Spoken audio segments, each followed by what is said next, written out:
Linda.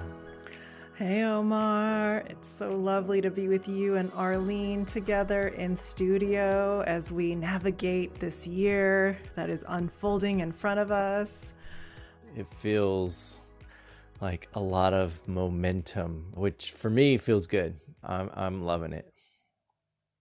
Well, we just got our first big winter snowstorm. So from the land in Mount Shasta, I'm getting messages of stay cozy, stay warm, stay rested, and incubate into your dreams. Arlene, I know that this has been a little bit of a hectic time for you with family and everything. How is it unfolding? Just hoping to keep family members healthy and in good spirits. So yeah, it's definitely been kind of a rough start. I think I was ready for a easier start to the year, but I guess you don't what is it? You don't always get what you want. You get what you need. Is that how it goes? I'm feeling this momentum, stillness, and rockiness all within the same time. And I love that for our listeners and our viewers, you get to really experience us living in real time with the seasons of nature and the seasons of our lives. And those things oftentimes can be in rhythm, aligned at the same time, or they can be very different seasons within us and what's going on outside of us. And we were so inspired to start this year with a practice. And what I have to share this time is just really around this idea of tending to our intentions.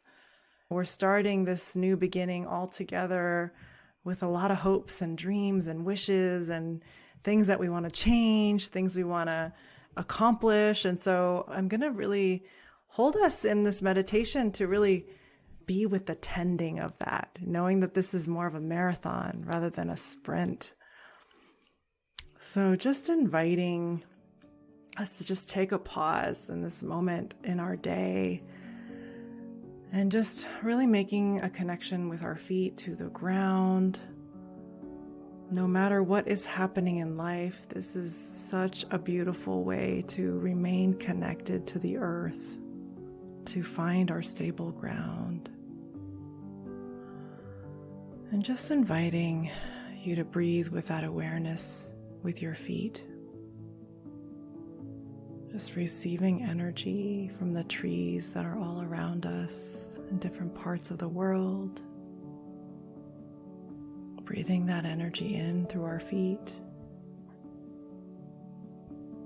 Letting our feet soften with the ground to receive. And exhaling. Let go of any stress or worry or tension just for this moment. From this place of anchoring, holding your dreams, your intention for this year, how you want to feel, holding this in your heart, just remembering that.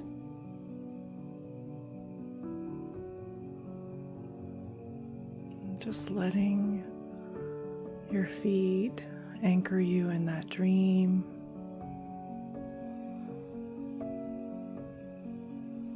Noticing what it is that you really need right now to tend to yourself and to your intentions.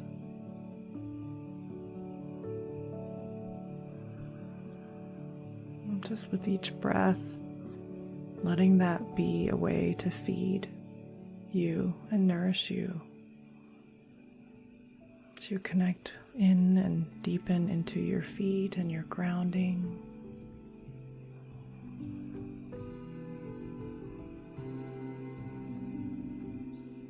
No matter how this year unfolds,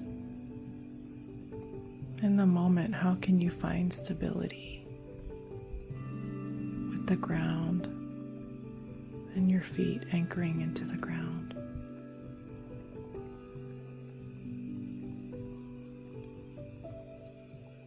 And anytime you feel stressed or distracted or off balance, just taking a moment to breathe in, remembering how you want to feel in your heart and that soft stability in your feet. And I'm curious, Omar and Arlene, as you sit with your intentions around creativity and effortless action and connect in with your stability of your feet, what is coming up, regardless of what's happening around? What is it that you're most needing, or what is helping you remember to tend to your intentions? I love how you always integrate the feet into your meditations, Belinda, and just that reminder to not just drop in, but drop down and sort of feel the earth holding us, appreciating gravity kind of surrounding us and holding us in this time. My intention this year of Wu Wei, effortless action, and just really how to trust that the harmony is already there, and it's just being present to it and not letting my own sort of interests, ambitions, wants, desires to sort of disrupt that harmony that already exists. And so one of my practices is with a community of folks called Mending the Arc, part of the Resonance Network. And we just did story circles. And so I'd love to share them with you all. And it's a little bit different than a gratitude blooming card, but I feel like it has a similar intention of just like, how can we use art to help us reflect on the stories in our lives? And I'm not going to read all 10 of the circles, but I invite the three of us to each pick one that feels resonant for you in this moment. And as you really invited us to connect to the ground, I really felt this sense of renewal. And so the circle that I like is, it's a drawing of a tree, and it has the words "in the world renewed." And it's really about creativity and celebrating the ordinary things that are so extraordinary. But it has like written in tiny little words at the bottom, and it says, "Even weathered trees bloom." And like when I was in Yosemite and looking up at these giant sequoias, they've been blooming for 1,000 years. And there was this one sequoia that I think it was called like bear sequoia or something, because it was just like this big, big tree, and its branches were so thick that they look like trees growing out of a tree. And as I think about even a withered tree can bloom, it's like even the branches of something can be where there's new growth. And so I feel like maybe effortless action in this season for me is just continuing to deepen also with the roots, recognizing that the roots are just connected with other people. And that's part of the effortlessness, is being in communities, whether it's this community, Gratitude Blooming, and the work that we're doing together, and the collaboration we have with the Japanese American National Museum and the Center for Democracy and our Empathy and Democracy series, or it's this Mending the Arc community that's part of the Resonance Network. It's like how to find renewal and growth by sort of deepening the roots and then letting these branches, these different collaborations, bloom in kind of fun and unexpected ways. Well, it's really interesting. The one that you mentioned, Omar, was definitely on my top 2 list. And since you already picked that one, it's sort of very obvious now which one for me stands out. And it was the "in a seemingly impenetrable ravine."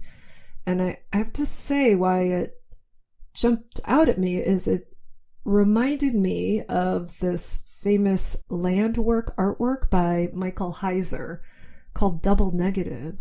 And it's an actual, I mean, it sort of looks like that impenetrable ravine. And so that's what drew me to that. I think it's an actual land work in Nevada somewhere.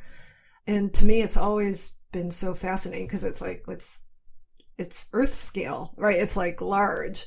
And I always saw it as a sort of a real life example of negative space. Like you think that the negative space is in the drawing and in the actual earthwork is as present as the non-negative space. And so it's sort of interesting that that's the one I was drawn to visually. And then, but the words feel kind of scary, don't they? And in tiny letters on the bottom, it says, a terrific struggle. Right. So this is not for the lighthearted, I think. I love that for groundedness, you picked the one that is almost, it doesn't show the ground. Yeah. So it is that open space. I do sort of feel like 2024 is kind of starting out like this for me. It's not like I really don't really want to struggle, but I mean, sometimes life just puts you there. So, and Arlene, what helps you when you're feeling the struggle or the distractions that can come from really unexpected things? Nature is very unpredictable sometimes, and our lives are too. Do you have any advice for people who are striving to cultivate more creative spark this year, and then also feeling like how you're feeling of just like it's really challenging right now for different reasons out of your control? When I am under a lot of stress, I do seek out solitude. Like I think solitude and stillness is, in some ways, it's a way to feed your creativity. There's some inner strength, inner life that happens in that stillness that it feels like it feeds the creativity in a different way, in a quieter way. I'm just loving that there is this metaphor of art and nature that's very present in this community that you're part of, Omar. So I'm appreciating being able to be a visitor in this moment of your space outside of Gratitude Blooming. And for me, I'm literally walking on land daily and connecting in with the trees and tuning in that way. And it has been an interesting message this week with my intention of, I just want to be open to receiving unexpected opportunities, miracles that are not within my own planning mind or effort. And it does feel like it's more in alignment with that one that says connecting and flowing in harmony. And there is this kind of spirally energy of water, or it could be like sound. And I feel like right now with the creek, it's just going really loudly with all the snow that came and that's been melting. So it's just been a lot of change on the land. And even despite all the big energy of snow, I see how still the trees are amidst all that movement. And I love that in this visual, there's a tiny words that say, whomever hears this melody joins me. And it is very sweet. I feel like this is what's going on with the land right now. It's like really quiet. The birds have left. The creek is very loud. All the trees seem like they're just listening to the water. And then every once in a while you'll hear a boo, the snow falling off the tree and hitting the ground. I feel like I'm a part of something that is very sacred and special, like to be a part of that kind of winter quiet with some soundscapes of unexpected things. I'm really loving too this, like, whomever hears this melody joins me. I feel like there's something very resonant about, like, this is not for everybody, right? Like, not everybody's going to hear the silence in the forest, right? Like not everyone's going to hear that thump of the snow dropping because maybe they are distracted by other things. And so it's also just, I don't know, I feel like it's this invitation to just trust that whoever's meant to hear will hear. And it's okay to sort of, I feel like sometimes we live in a time where it's like more listeners, more followers, more this. And it's just like, no, it's like whomever is meant to hear this is with us. And that is enough. That is the connecting and flowing in harmony.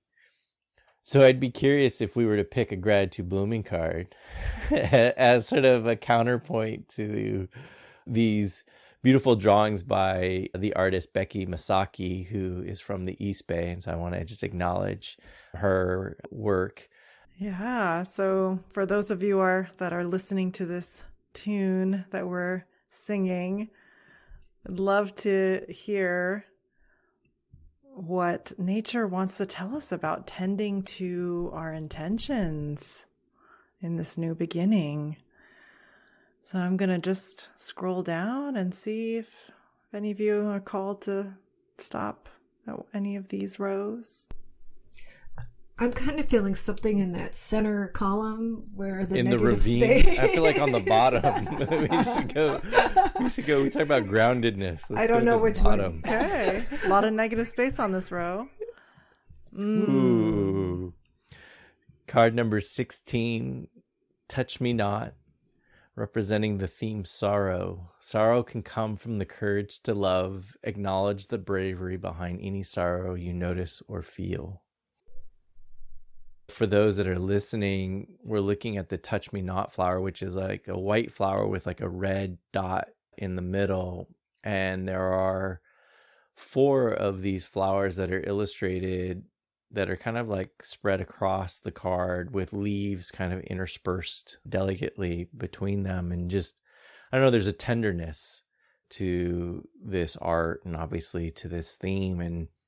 And you began the podcast, Belinda, by saying, how do we tend to our intentions, right? And so there's the tending to is just a gentleness, right? Like sometimes we set these intentions and maybe things don't go as we plan, and then we can be harsh in our judgment, right? Like, oh, I didn't do this. This didn't work out the way I wanted. And then that's, I feel like you sort of skip sorrow and you go just straight to pain, right? And I feel like sorrow sort of invites a little bit of that space to just sort of acknowledge like, hey, I can feel these things. I'm watching the Netflix show Brother's Son, which is Michelle Yeoh, and it's classic sort of Chinese mafia, but with like a different sense of humor and cross-culture conversations. And there's this moment where the son of the triad leader, he's this like tough guy, and he and his brother got separated when they were young, and his brother grew up in LA. He's interested in improv. He's like in touch with his emotions and knows nothing about the triad life that his family's actually a part of. And they're coming together for the first time. And the younger brother looks at his older brother and says, I see some sadness in you. And he's like, the older brother's like, no, there's no sadness. And he's like, yeah, just because you have an anesthetic doesn't mean you don't feel the pain. The pain is there. You're just covering it up. And so I feel like sorrow allows us to feel the pain without covering it up. And Arlene, you have often mentioned that to you, this is the love card of the deck, because we don't have a card that's explicitly on love, but you see it in the prompt, courage to love. And I'd be curious how you would explain that connection to love in this card. It's always a little weird to take your own medicine, but like sorrow is the reminder that, at least for me, most of the sorrow in my life has come from love and losing it, right? Whether it's losing it in the people that you love or the things that make you sad. It really is such a nice reminder that sorrow is about love. And how about for you, Belinda? What comes up?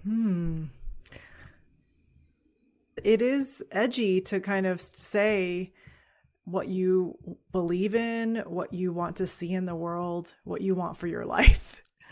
And that takes a lot of courage, and you have to hold it with love. So I feel like there is something there for me around that, like the power and the gentleness of this flower. And it's so gentle, and it's in community, and it's not weak in how it holds its gentleness. So it's just really potent, that word. And every time people pick this card in all the circles that we're part of, it's edgy. It hits your heart like a bullet, just like in that center pink circle in the middle of the flower. It's very strong reaction that you can kind of get from this plant and this message. There can't be community without love. And when we know that there's so much loneliness now in the world, and there's so much disconnection, and we're in election cycle year, presidential election cycle year. And so there's just gonna be so much noise and divisiveness, things that want to separate us. And so how do we both feel some of the sorrow of what's happening in the world, but also acknowledge that, like, we feel that sorrow because we actually trust a deeper belonging. We trust a deeper harmony, even if it feels like we're in a ravine.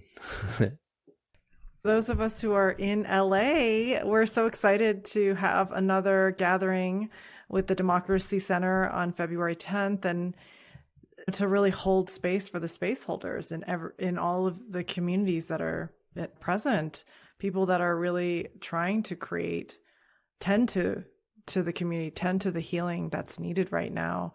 We thought, oh, who's holding space for those people? And so I'm excited that Gratitude Blooming will be able to serve the needs of the space holders and community builders in LA on February 10th, and hope some of you will join us. We'll include that link in the podcast episode for you to register. And Omar, I'd love for us to hear the Song of Sorrow. It sounds weird to be like, I want to hear that song, but I'm now very curious how Ariel Lowe of Window Seat expressed this melody of sorrow. And so here we go. Sorrow by Window Seat and Gratitude Blooming.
I tried to listen to that song with my feet really grounded on the earth. And it was like really captivating to savor every click of the piano. And I remember in the podcast episode with him when he shared about this imperfect piano that he found online, and it was exactly what he was looking for, and how much he loved that piano. And so it feels like perfect that it's connected to the love card of our gratitude blooming deck. So I just got my 2023 Spotify Unwrapped, which sort of shows you like what you've been listening to. And the number one artist that I listened to in 2023 was Window Seat. And the top song that I listened to from Window Seat is this song, Sorrow. Which I thought was beautiful. Like I was actually surprised. I know I listened to it a lot, but I didn't realize I was listening to it that much. Wow. It is one of my favorites in the collection of 3 albums. Well, we appreciate you listening to us on Spotify, Apple. Please like, star, review. We continue to do this as a labor of love and really as part of our everyday creative practice. And you know, when we hear those comments, you send us emails, hello@gratitudeblooming. It reminds us in some ways why we're doing this, right? Like, yes, we enjoy the conversation with each other, but we really appreciate this growing community and the harmony for those that hear it. Thank you so much, everyone. Cheers. Cheers.